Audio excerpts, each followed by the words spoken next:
President Ranil Wickremesinghe participated in the Ocean Nations, the third annual Indo-Pacific Islands Dialogue, moderated by the Senior Vice President for Policy Research at the Carnegie Endowment for International Peace and hosted by the Carnegie Endowment and Sasakawa Foundation. Well, we've been engaging with the world for about 2,500 years, mainly because of our location. Some time back, a person asked me whether we are pro-Indian or pro-Chinese. So I said, definitely I am not pro-Indian. And added by saying, I am also not pro-Chinese. So he asked me, then are you neutral? I said, no, I am not neutral. I am pro-Sri Lankan.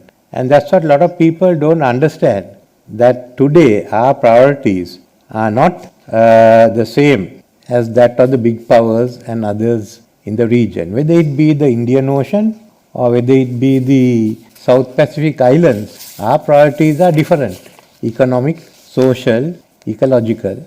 We are prepared to work with any actor, state or non-state actors, who will help us to achieve these objectives. So we are working with the West on one side and we are working with China on the other. So this is basically Sri Lanka and others, the South Pacific Islands, are all in the same boat.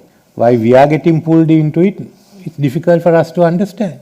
Of course, we are crucial. In fact, South Pacific and Indian Ocean are crucial strategically. So we are strategic, but just because we are strategic, it doesn't mean that we are involved in any military alliances with China or anyone else. So it's in this background that we have to look at the geopolitics of our own islands. When you talk about Sri Lanka's position, willing to work with both China and the U.S., and if we reduce anyone. If we reduce it to that right now, it could be understood as a kind of hedging back and forth to extract as much as possible. Is there something more sophisticated in the strategy? No, Sri Lanka has never hedged back and forth to extract something from someone. We haven't. Throughout our island, we have to deal with all powers that come in. We may have played one against the other, but that's for our survival.